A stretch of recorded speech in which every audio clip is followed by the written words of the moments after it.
Oke, Bismillahirrahmanirrahim. Assalamualaikum warahmatullahi wabarakatuh. Kembali lagi di podcast Sersan Saresehan bersama Sandi. Kali ini saya hadirkan salah satu pemuda atau mahasiswa yang sedang berjuang di akhir-akhir.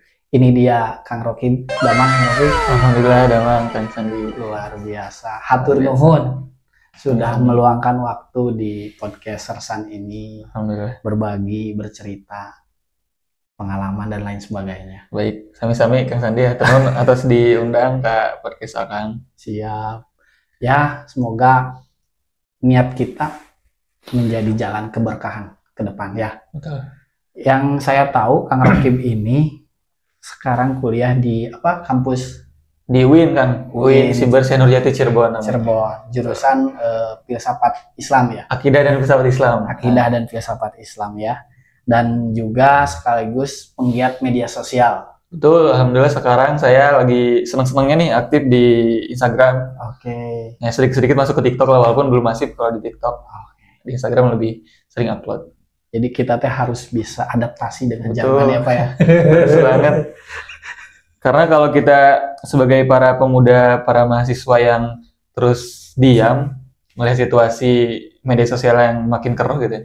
Jadi nggak ada alternatif edukator lain lah dalam ruang lingkup media sosial tersebut. Kebanyakan kalau joget-joget terus kan nggak seru kan. Iya. Adalah yang baca buku gitu, adalah yang kasih ceramah gitu. Iya, Biar seimbang aja lah. Biar seimbang. Penyeimbang. Penyeimbang. Oke. Ya, Kang Rokim, saya teh ada beberapa pertanyaan. Apa Ya, tuh? pertanyaannya mengalir aja Betul. ke depan ya. Simple, tinggal dijawab sesuai dengan pandangan Kang Rokim ya. Terkait ini Kang Rokim, kan tadi saya ulas kuliah sedang mengambil akidah dan filsafat ilmu. Ya. Filsafat Islam ya, betul. Filsafat Islam. Kenapa sih kita harus belajar filsafat? Oh iya, pertanyaan yang bagus kan. Kenapa sih udah kudu belajar gitu? Iya. Kadang di awal juga waktu maba tuh mikir kenapa sih saya milih jurusan filsafat gitu. Iya. Banyak orang bilang ini peluang kerjanya kecil. Nanti Betul. kita mau jadi apa kalau setelah lulus gitu kan. Tapi di sisi lain ketika kita belajar filsafat sebenarnya kita setiap orang yang sudah berpikir, sudah mempertanyakan sesuatu hal, itu dia sudah berfilsafat. Oke. Kalau secara definisi tersendiri, filsafat memiliki arti philos dan sopein, artinya cinta kebijaksanaan. Oke. Kemudian ada beberapa instrumen-instrumen dalam pola pikir filsafat, termasuk ada kritisisme. Kita mengkritisi sesuatu yang ada di lingkungan sekitar kita. Kita juga bisa punya karakter pemikiran yang holistik.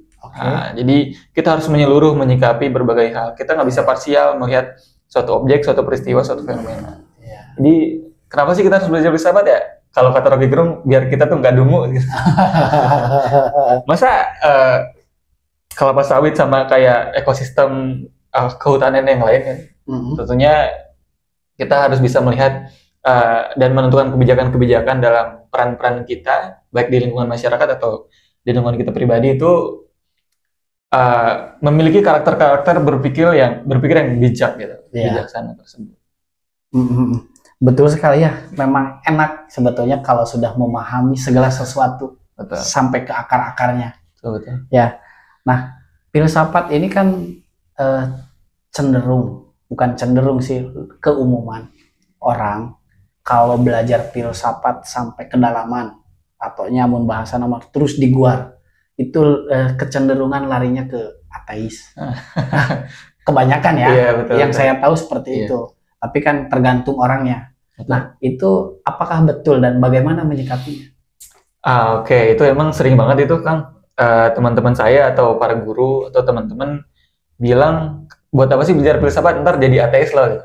Ntar jadi nggak suka sholat loh. Gitu. Betul. Nah, ini tuh pertanyaan bagi orang-orang yang belum tahu filsafat.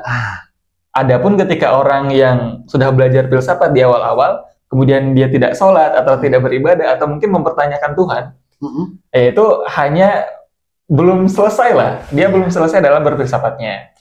Kemarin saya baca buku Kang, namanya judulnya Menalar Tuhan, karya Franz Bagisuceno. Di sana disebutkan kalau ateis dan filsafat itu suatu hal yang berbeda. Kalau filsafat itu mempertanyakan tentang Tuhan, kalau ateis ini sudah tahu bahwasanya tidak ada Tuhan. Nah, jadi si ateis ini udah punya pernyataan terkait ketiadaan Tuhan. Berarti dia tidak mengakui lah. Tidak mengakui. Dia tuh udah tahu bahwa Tuhan itu nggak ada. Kalau filsafat itu mempertanyakan keberadaan Tuhan. Dan itu hal yang sangat lumrah dan bagus saya rasa, karena dalam Islam pun kita dalam kalimat tauhid kan la ilaha illallah itu kita meniadakan dulu Tuhan. Baru kita menisbatkan atau mengiyakan adanya Tuhan, yaitu Allah Subhanahu wa taala. Jadi saya rasa konsep kritisisme dalam meniadakan Tuhan terlebih dahulu untuk dalam proses pencarian ini sangat bagus ya. Betul juga ya. Tadi secara definisi mencari Tuhan. Betul. Terkadang kita juga kan kadang-kadang orang itu dilahirkan dari rahim yang berbeda-beda. Kadang-kadang untuk menganut agama itu ikut kolot. Iya, betul. Tapi kalau kita sudah belajar filsafat, mungkin kan kita bisa mengambil kebijakan atau mengambil keputusan. Ranah-ranah filsafat itu bisa bergerak di sana juga ya? Iya.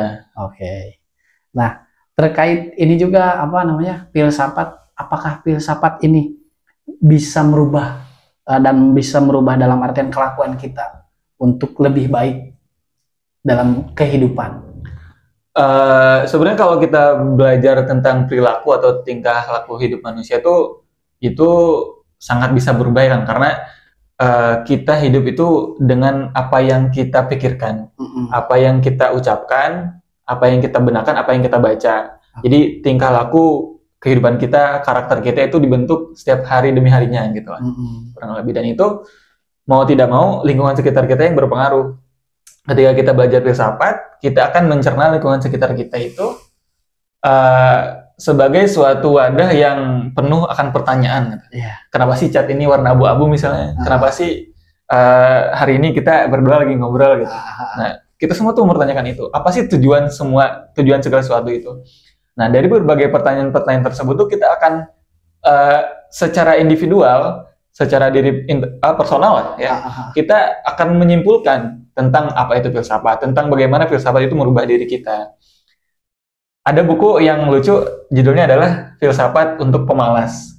Nah, isinya kurang lebih simpel lah. Jadi emang kita tuh harus bisa menjadi seorang yang progresif kan. Filsafat itu mendorong kita untuk bisa produktif setiap hari. Kita harus bisa, kalau dalam buku Atomic Habits ya, buku yang lain itu bilang kita tuh setidaknya 1% dalam hidup kita tuh harus lebih baik dari hari kemarin gitu. Jadi bukan kita membandingkan dengan orang lain, tapi membandingkan dengan hari kemarin. Kurang lebih gitu. Jadi faktor lingkungan, faktor pribadi, dalam artian untuk merubah hal-hal itu tuh pasti terjadi ya, kalau kita bisa berpikir komprehensif. Tadi kan secara menyeluruh ya. Nah, apakah manusia berkewajiban untuk melakukan baik? Berkewajiban dalam artian melakukan hal baik itu untuk mencapai kebahagiaan. Terkadang kan orang enak melakukan kebahagiaan kan ada beberapa varian ya. Terkadang orang itu kalau sudah menikmati hal dari jalan yang berbeda, itu kan dalam berbeda ya katakanlah istri jod lah gitu ya, sudah menikmati kemewahan, gitu. Tapi itu salah. Nah, kadang-kadang kita itu tidak paham di situ. Itu terkait apakah kita harus melakukan hal itu dalam artian kebaikan? Kalau kebaikan kan, karena filsafat itu konsep awal dasar ditemukan filsafat adalah agar kita bisa menemukan jalan pikiran yang lurus, jalan pikiran yang tajam dan mengakar tadi gitu ya, yang radix gitu. Nah, ketika kita punya suatu konsep kebaikan individu dan kebaikan komunal lah ya kita sebut misalnya. Jadi kita sebut itu tuh suatu kebaikan. Tapi menurut orang lain ada juga yang nyebut itu tuh kebaikannya salah tempat atau salah persepsi atau salah bagian. Ada kisah gini kan. Saya punya uang nih 1 juta. Ada rekan saya yang membutuhkan, saya kasihlah uang itu 1 juta. Nah, padahal orang lain tuh bilang, padahal di sana ada yang dibutuhkan loh. Nah, artinya di sana kebaikan tuh menurut setiap orang itu juga berbeda-beda. Nah, ini berarti bahwasanya filsafat itu punya cara pandang yang sangat luas, Bang. Jadi kita harus berbuat baik karena tadi filsafat itu punya dasar awal dan asal mulanya juga tentang bagaimana kita mencari kebaikan, kebenaran, jalan pikiran yang lurus. Tapi tadi kembali kebaikan itu kebaikan yang seperti apa? Kadang kita punya penafsiran tersendiri terkait kebaikan-kebaikan yang ada. Bahkan ya tidak sedikit dari kita yang menganggap suatu keburukan itu bahkan kebaikan gitu. Nah ini menjadi kontradiksi dalam filsafat tuh kadang kalau kita terlalu fanatik terhadap suatu paradigma atau suatu sudut pandang akan membuat diri kita seolah-olah terpaku pada pikiran kita sendiri gitu. Dan itu membuat kita kacau lah. Yeah. Kalau makanya ada banyak yang nyebutin juga kalau kita terlalu belajar filsafat tapi tanpa guru itu akan gila gitu kan, akan majnun. Jadi kita juga makanya yang menarik kemarin saya dapat bahasan dari dosen bimbing saya itu bilang kenapa di jurusan kita itu namanya akidah dan filsafat Islam, nggak filsafat aja atau nggak filsafat Islam. Kenapa ada akidahnya gitu? Karena itu menjadi satu pegangan buat kita mahasiswa akidah dan filsafat Islam agar tidak meninggalkan akidah kita, tauhid kita, nilai-nilai hablum minallah kita. Karena ketika kita sudah meninggalkan itu, menghilangkan itu, dan langsung beralih ke filsafat, ke sains, ke knowledge gitu, tanpa mempertimbangkan nilai-nilai ketuhanan tadi, ya akan sulit kan? Akan tadi majnun tersebut gila akan diri kita sendiri. Oke, betul. Jadi tetap ya ada. Ya tadi kan kalau belajar filsafat harus ada gurunya. Kalau tidak ada gurunya, kacau. Akan kacau. Iya, saya di samping kuliah di jurusan filsafat ya, kan penggiat di media sosial. Saya beberapa hari yang lalu scroll di Instagram terkait kita itu dilahirkan supaya kita itu seperti bayi yang sedang dilahirkan. Dan pada akhirnya karakter kita itu tergantung orang, dalam artian orang tua, siap atau lingkungan. Nah itu maksudnya gimana? Itu video itu. Itu menarik banget kan, karena emang konten-konten saya itu cenderung punya arah pikir ke arah filsafat kan. Walaupun mungkin ya agak kekinian, agak keren, agak Gen Z banget gitu. Tapi sebenarnya ada poin-poin tentang filsafatnya. Termasuk tadi yang disebutkan itu tentang karakter tuh ada istilah filsafat yang disebut dengan karasein kan. Itu filsafat Yunani yaitu karasein. Artinya apa? Istilah itu tuh memiliki arti bahwasanya karakter yang dimiliki oleh setiap manusia itu ditentukan di hari demi harinya gitu. Di hari demi harinya. Tidak ditentukan blek langsung punya karakter. Oh ini jadi pemikir, oh ini jadi pemalas, oh ini jadi tukang ngibul dan sebagainya. Tapi dari hari demi harinya, termasuk ketika kita lahir. Karena ketika kita lahir, kita itu nggak tahu apa-apa kan. Kita nggak tahu orang tua kita siapa. Betul. Kita nggak bisa nyalahin kita lahir dari keluarga seperti apa gitu. Jadi kita itu hidup dan berkembang waktu kecil mengikuti apa kata orang tua atau apa kata lingkungan sekitar kita. Kalau kata orang tua kita, udahlah sekolah TK-nya di situ aja. Kita sebagai anak TK waktu itu tidak bisa memilih.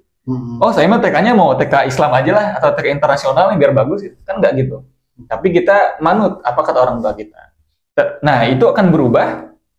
Pengaruh-pengaruh dari faktor eksternal dalam diri kita itu akan berubah ketika kita sedikit terus beranjak menjadi dewasa. Di sana kita dituntut untuk bisa menyerap kemungkinan-kemungkinan atau arahan-arahan dari faktor eksternal tersebut, tapi tidak untuk menjadi suatu keputusan kan. Keputusannya itu kembali kepada apa yang harus kita putuskan sendiri. Dan tentunya akan berdampak terhadap masa depan kita, bagaimana masa depan kita. Kalau tadi TK mah kita ditentuin sama orang tua, kalau SMA mah mereka ada beda. Oh, emang ke SMA hiji, SMA tilu misalnya. Jadi yang mengajukan proposal kan, gitu. Atas dasar, oh orang mah ada pinter lah, jangan asup ke semantika mah gitu. Untuk kuliah mah, oh orang yang ke UI gitu, daripada ke Unikum misal gitu. Itu kan menjadi salah satu bukti bahwasanya kita tuh semakin hari itu semakin berkembang, dan berkembangnya gimana lingkungan di sekitar kita tuh. Berarti kan tadi itu ada sebuah karakter, berarti karakter itu bisa dibentuk ya bisa Pak? Dibentuk dalam artian ya tadi yang sudah diuraikan. Nah saya kadang-kadang suka kenapa sih Rocky generasi zilenial mungkin ya, atau milenial ya? Zilenial kan? Zilenial. Masih 21 tahun. Saya milenial.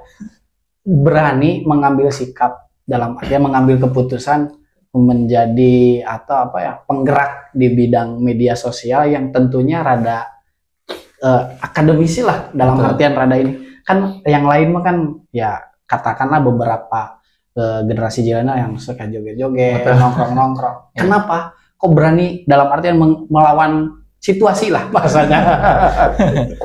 Sebenarnya kalau sekarang mulai aktif sosmed tuh karena apa ya, tersentuh hatinya lah Kang. Saya tuh udah calon sarjana, bentar lagi sarjana Kang. Saya tuh lagi nyusun skripsi sekarang. Masa nggak ada produk ilmiah yang apa ya, yang bisa dinikmati oleh berbagai kalangan tuh Kang? Karena kan kalau skripsi kan mungkin anak-anak di sosmed mana mau ke skripsi kan, mana mau dia buka buku, mana mau dia baca-baca buku filsafat. Tapi saya sendiri tersentuh untuk bisa meleburkan filsafat itu dalam lingkungan keseharian kita. Termasuk kan ketika kita bisa mentransfer atau transliterasi dari filsafat yang baku, yang sistematik, yang saintifis ke ranah-ranah bahasa keseharian kita, ke bahasa-bahasa gaul kita sebagai anak muda, anak remaja, itu akan mudah dicerna bagi masyarakat.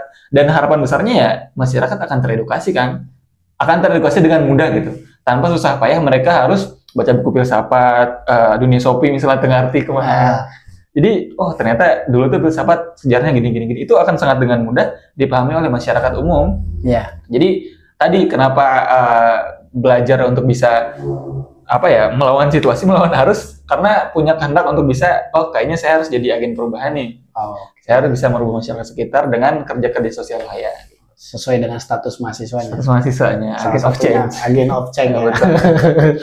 Nah, ini kan menarik ya, dalam artian menjadi, dalam artian yang melawan arus lah. Dalam artian situasi hari ini mungkin di luaran sana mah banyak, tapi di lingkungan sekitar kita sejauh ini saya baru nih menemukan atau orang-orang yang senang diskusi terkait filsafat.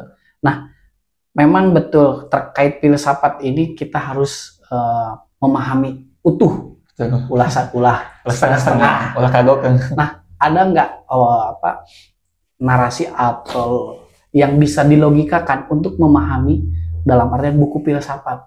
Kan tadi ada beberapa varian ya, dari mulai baku dan lain sebagainya gitu ya, untuk memahami buku filsafat. Kadang-kadang kita juga jenuh dengan narasi redaksinya. Iya. Kalau kita baca, saya sendiri aja kadang-kadang ngantuk beberapa ini kalau baca buku yang memang baku gitu deh. Nah, itu ada nggak formula atau cara supaya kita lebih gampang memahami buku terkait filsafat? Kalau saya Kang dulu mulai suka baca itu karena buku filsafat juga Kang. Dulu saya pertama kali suka filsafat dan belajar filsafat itu karena buku Dunia Sobi Kang. Itu masih ingat sampai sekarang. Jadi pembawaan dalam narasi cerita dalam buku Dunia Sobi itu sangat enak dibaca oleh pemula lah gitu. Yeah. Jadi ketika kita ingin suka baca, pertama langkah yang harus kita lakukan adalah kita harus cari buku yang sekiranya setipe lah, sepassion sama kita. Kalau kita suka filsafat ya baca dulu buku filsafat. Buku filsafatnya jangan langsung yang History of Western Philosophy gitu kan, terlalu berat, terlalu tebal. Tapi Dunia Sobi walaupun tebal tapi itu ceritanya kayak novel gitu. Jadi perilaku kehidupan manusia dalam berfilsafat. Jadi tadi pertama kita harus cari dulu buku yang sesuai dengan jenis kemauan kita. Terus yang kedua, kita harus membacanya dengan perlahan gitu kan. Kita nggak bisa terlalu memaksakan kapasitas otak kita misalkan atau ngantuk kita gitu untuk terus membaca 10 halaman, 20 halaman gitu. Kita perlahan 1 halaman, 2 halaman, kita maknai, cermati. Itu sih trik yang saya lakukan. Jadi akan dengan sangat mudah kita memahami filsafat atau memahami buku apapun dengan tanpa rasa ngantuk biasanya kayak gitu. Terus kita kalau saya pribadi kan punya tips kalau membaca buku tuh biasanya di jam-jam yang cenghar lah gitu, bahasa Sunda nama cenghar gitu. Subuh pagi-pagi sambil lihat sunrise tuh, bisa itu akan cepat meresap loh kan. Jadi apa yang kita baca itu cepat ingat, cepat dipahami, cepat dimaknai, dan akan bisa dipraktekkan dalam kehidupan siangnya gitu. Karena kan banyak filsafat yang berkaitan erat dengan lingkungan kehidupan sekitar kita. Ada nggak isu atau kasuistik yang sudah dipelajari dalam artian disederhanakan secara filsafat baik di lingkungan sekitar ataupun di lingkungan kampus ataupun di masyarakat daerah lah gitu. Nah, ini yang akhir-akhir ini agak trending kan, karena kalau Gen Z itu atau masyarakat sekarang makanya sangat berpengaruh terhadap salah satu aliran filsafat ini, namanya Stoikisme kan. Nah, Stoikisme itu sederhananya adalah bagaimana cara kita untuk bisa menyikapi keadaan diri kita tanpa menyalahkan faktor eksternal gitu. Oke. Nah, makanya di sana ada beberapa poin-poin teorinya. Salah satunya adalah dikotomi kendali kan. Jadi kita itu tidak bisa mengendalikan sesuatu di luar kendali kita. Misalkan salah satunya saya mau datang ke kampus nih besok. Nah, ternyata besok itu jam 10 pagi hujan. Kita nggak bisa nyalain hujannya karena hujan itu faktor eksternal dari diri kita gitu. Tapi yang bisa kita salahkan adalah atau bisa kita upayakan adalah kita harus bisa mempersiapkan untuk melewati hujan demi hujan itu untuk bisa masuk kelas kan. Ya. Nah, akhirnya kita usahalah beli mantel misalnya, atau kita naik GrabCard lah misalnya. Itu salah satu upaya yang bisa kita lakukan. Termasuk beberapa contoh-contoh lain, misalkan nilai kita di kelas kecil nih, kenapa sih nilainya kecil gitu ya? Misalnya karena dosennya galak, dosennya ini killer. Nah, hal-hal seperti itu dalam prinsip stoikisme itu tidak dibenarkan kan? Karena itu kita menyalahkan orang lain, itu menyalahkan hal yang di luar kendali kita. Padahal kita harus bisa menyikapi fenomena tersebut itu dari sudut pandang diri kita tuh harusnya kayak gimana sih gitu. Ketika kita menyikapi fenomena nilai kita kecil, C misalnya, ya kita harus introspeksi diri kita terlebih dahulu gitu. Oh, kayaknya kita jarang masuk kelas nih gitu. Kayaknya kita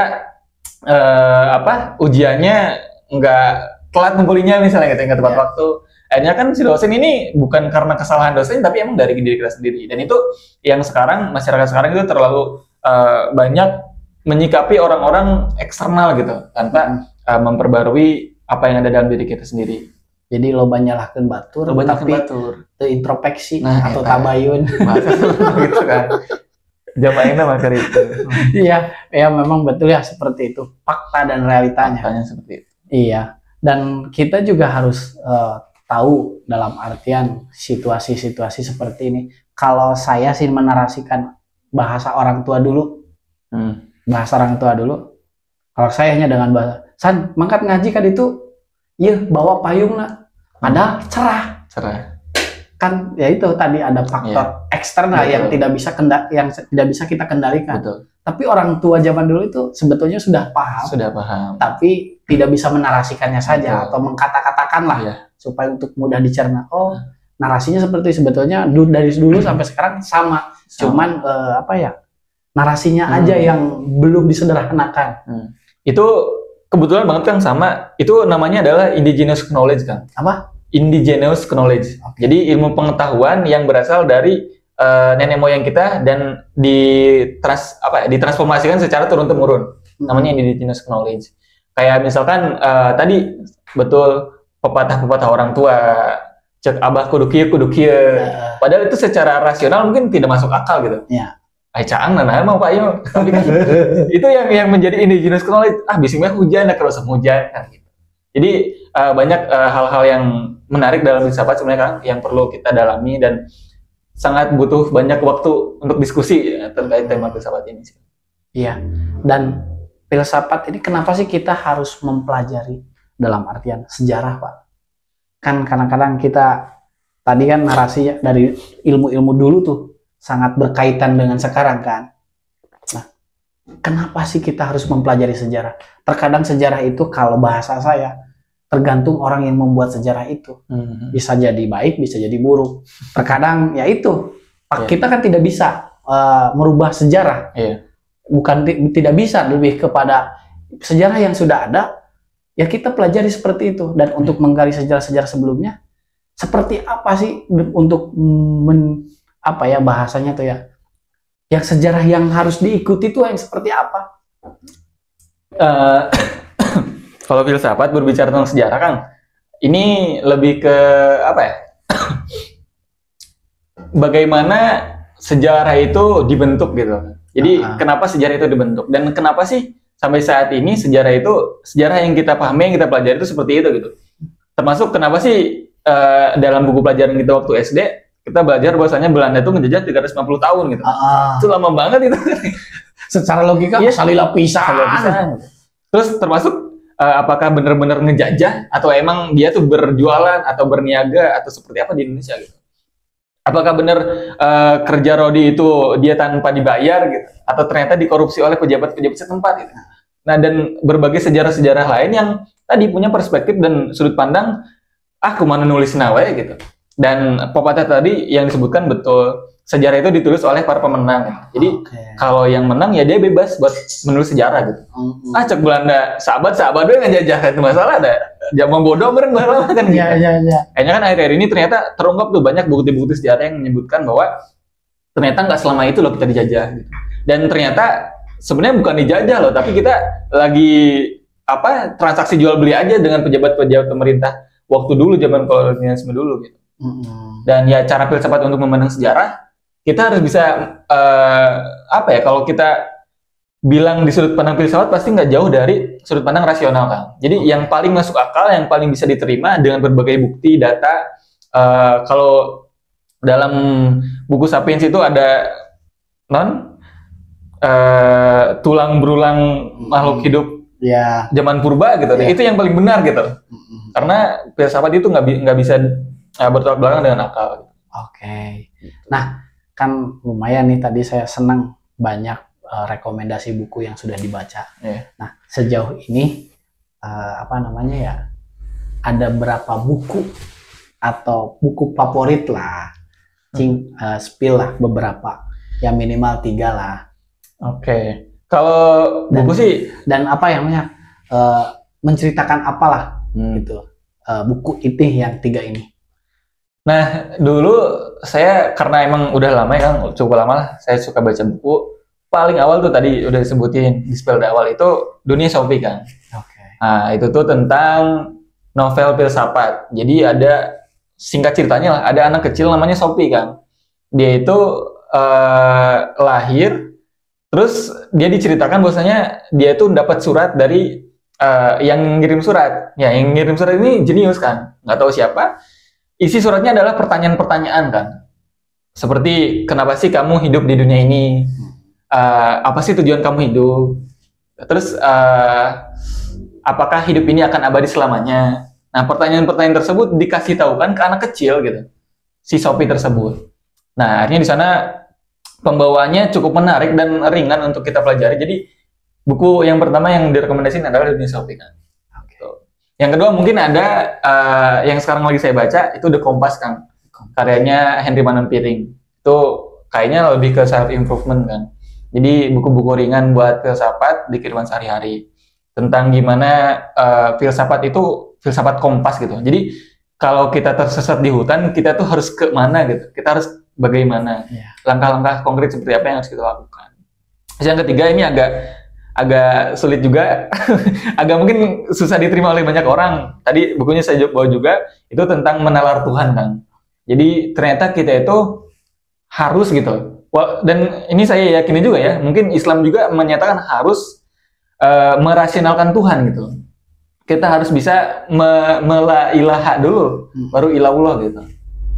Jadi tadi buku yang ketiga itu tadi Dunia Sophie. 2 The Compass, yang ketiga Menalar Tuhan. Ya Kang Rokib luar biasa ya, 3 buku yang memang yang sedang yang favorit lah. Iya betul. Tadi ada The Compass, Dunia Sophie dan satu lagi Menalar Tuhan. Nah, pasti ini perlu diwajawantahkan atau dijabarkan namun bahasa Sunda mah dibejer beaskeun. Nah, kan yang saya tahu Kang Rokib ini selain belajar di ilmu filsafat, hari ini kan penggiat media sosial. Nah, cing atuh dicoba lah tips bedah buku yang sedang dilakukan hari ini. Cing, saya pengen tahu cara bedah buku teh kos kumaha sih? Cing beberapa menit lah. Nah, ini kebetulan saya lagi bawa buku Kang nih. Contohnya The Compass ya, karya Henry Manan Piring. Jadi saya tuh awal mula kalau emang awalnya tuh karena gabut sih, maksudnya ngisi waktu luang lah ya. Nah, diisi dengan baca buku. Saya karena sering baca nih, tadi kayak saya nih kalau orang lain juga nggak tahu tentang buku ini. Ini saya cobalah taruh kamera nih. Kebetulan punya HP yang cukup bagus lah. Taruh. Saya riset dulu kan. Jadi misalkan ini tentang kalau The Compass itu tentang kebahagiaan misalnya atau filosofi Arete misalnya. Nah, ini tuh kita riset filosofi Arete itu apa yang ada di sini. Terus kita lihat juga dari sumber yang lain. Apa sih filosofi Arete atau apa sih buku The Compass ini gitu. Atau sudut pandang Henry Manan Piring tuh emang orangnya kayak gimana sih latar belakangnya sehingga dia nulis buku kayak The Compass, filosofi teras dan sebagainya. dari sana dari riset-riset gitu lah, riset-riset kecil. Akhirnya saya bikinlah skrip naskah mini naskah paling 1 halaman kan. Jadi nanti poin pertama ini, poin kedua ini, poin ketiga ini. Setelah paham barulah mulai take video kan. Di rumah, biasanya di rumah atau di kamar atau di perpustakaan. Jadi taruh HP, saya sambil lihat ke kamera sambil gitu. Halo guys gitu. Dicoba ya. Halo guys, kali ini kita akan meriah buku The Kompas karya Henry Manampiring. Filosofi Arete untuk Bahagia Sejati. Nah, isinya dan seterusnya kan. Oke. Jadi ya paling 1 menit lah kan. 1 menit ya. Nah, saya tuh punya tagline yang judulnya adalah semenit sebuku, Kang. Nama program saya adalah semenit sebuku. Jadi sebisa mungkin 1 buku itu kita deskripsikan dalam 1 menit. Walaupun nanti akan sangat sulit, Kang. Makanya ternyata nggak jadi 1 menit sebuku. Kayaknya sebab semenit deh gitu. Sebab semenit. Lebih rasional. Iya, karena kalau sebuku 1 menit ini akan sangat banyak pembahasan yang kalau dilewati itu akan sangat sayang, Kang.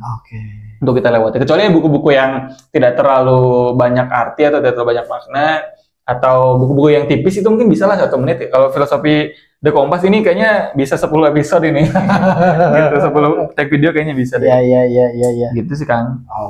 Nah, jadi ini tuh kayaknya terlihat simpel ya, Kang, tapi butuh riset juga saya tuh. Iya, saya kan kalau beberapa hari ke belakang saya sering lihat itu.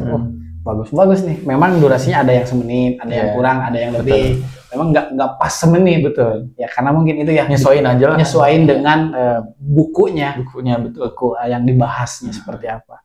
Nah, di samping itu kan perlu untuk menguatkan ya, tetap kan yang namanya kita bikin konten perlu istiqomah lah. Betul. Perlu support dan lain sebagainya. Nah, langkah-langkah bikin konten yang membuat orang lain tertarik deh. Dan sejauh ini kan masih konsisten nih. Iya. Moga-moga konsisten. Amin, Kang. Sejauh ini kan masih konsisten. Moga-moga konsisten kan gitu. Apa yang membuat langkah-langkah apa yang bisa membuat bahwa konten kita ini menarik gitu dah. Kita tuh sebenarnya kan kalau main di media sosial ya, ini sejauh pengalaman saya itu tuh harus bisa terus ngikutin tren, Kang. Dan isu-isu terkini lah gitu. Misalkan kemarin nih saya sempat agak naik tuh sampai kurang lebih 5.000 viewersnya. Itu ketika ngangkat bukunya pertahanannya Prabowo lah, kurang lebih gitu. Saya nyenggol-nyenggol presiden yang sekarang terpilih gitu, Prabowo. Dengan berbagai kata-katanya, berbagai metode argumen-argumennya di sana. Dan itu ya mungkin orang-orang tertarik gitu ya. Jadi viewers Reels Instagram juga mendukung gitu. Akhirnya dengan saya analisis, ada nih buku yang sesuai di saat ini nih, pas banget. Saya baca-baca kayak gini, bedah. Tadi kurang lebih 1 menit, naik, akhirnya 5.000 viewers. Nah, dari sana kayak, semangat nih, saya harus bisa ngeriset lagi buat bisa ngedapetin konten yang pas, di hari yang pas, dengan waktu yang pas gitu. Misalkan sekarang lagi, trending RUU TNI misalnya. Ya, benar. Nah, saya cari tuh buku-buku tentang TNI apa ya. Di perusahaan ada misalnya, pinjam dulu, baca dari situ konten ini. Nah, jadi dengan demikian saya akan lebih jauh tertarik gitu kan, buat bisa ngebedah buku demi buku gitu. Karena tadi selain masyarakat itu akan menyesuaikan dengan apa yang terjadi di sekitarnya, plus ditambah juga dari sisi saintisnya gitu, ada bacaan yang masuk. Berarti intinya kan harus beradaptasi dengan situasi kondisi hari ini supaya lebih ada gitu. Barangkali gitu ya. Saya sih harapannya Kang Rakib ada pesan atau kata-kata bijak atau apapun itulah. Dan sebelum dijawab itu, mungkin di-spill juga Instagramnya apa. Barangkali sahabat Sersan mau lihat tuh tadi bedah-bedah buku yang ada di Instagram Kang Rakib. Instagram saya boleh di @arrakib.rgl. Atau nama lengkapnya Muhammad Ragil Ar-Rakib. Tapi itu konsen di Instagram aja, belum ke media yang lain? Sebenarnya udah masuk ke TikTok juga kan, tapi TikToknya tuh karena bertahap ya, kita nggak bisa semuanya langsung tuh. Jadi ya udahlah berjalan di TikToknya. Jadi saya fokus di Instagram dulu, nanti mungkin kalau udah bisa terhandle, tercover, udah istiqomah nih, barulah kita coba di TikTok juga. Siap. Kata-kata hari ini, Saya sih kepikirannya karena kita dari tadi bahas filsafat sama baca ya. saya teringat suatu istilah dalam wahyu pertama Kang dalam Al-Quran. Kayaknya kemarin nih baru kita peringatin. Itu Iqra, Kang. Iqra itu bacalah. Nah, dalam filsafat kita harus bisa mengkritisi suatu kalimat atau kata yang ada gitu. Kenapa sih Tuhan ngewahyuin ayat yang pertamanya itu Iqra gitu? Nah, menurut saya pribadi, Iqra di sana itu bukan hanya sekedar membaca tok Al-Quran gitu, atau membaca tok buku gitu. Tapi di sana kita harus bisa berpikir luas, holistik gitu kan. Jadi kita harus bisa menerjemahkan Iqra di sana untuk bisa membaca isu-isu terkini, membaca lingkungan sekitar, membaca oh ternyata tetangga kita tuh butuh bantuan kita. Itu harus kita baca. Maksudnya di sana kita harus aware lah dengan lingkungan-lingkungan tersebut. Jadi jangan sampai kita karena ayat pertamanya baca Al-Quran, sedangkan tetangga kita lagi butuh kita, misalnya butuh bantuan kita, uluran tangan kita, tidak kita bantu. Apakah itu membaca yang sebenarnya gitu? Saya rasa itu bukan tujuan dari diturunkannya Iqra tersebut gitu. Jadi kata-katanya adalah kita harus bisa memperluas arti dari setiap makna yang sebenarnya dari dulu sudah kita pahami gitu. Nah, dengan kita belajar filsafat, kita akan lebih memperluas cakupan wawasan kita terhadap apapun yang ada gitu, termasuk kejadian, fenomena, teks dan lain sebagainya. Luar biasa. Gitu. Terima kasih, Alvin. Siap, sami-sami, Kang Sandi. Sampai jumpa nanti lagi ya. Betul. Kita podcast atau diskusi lagi di lain waktu dan lain ruang yang lain-lain. Siap, dengan senang Untuk hati. sahabat Sersan, terima kasih dan jangan lupa di like, di komen, di subscribe juga ya, dan dikirim. Insya Allah ini konten yang bermakna.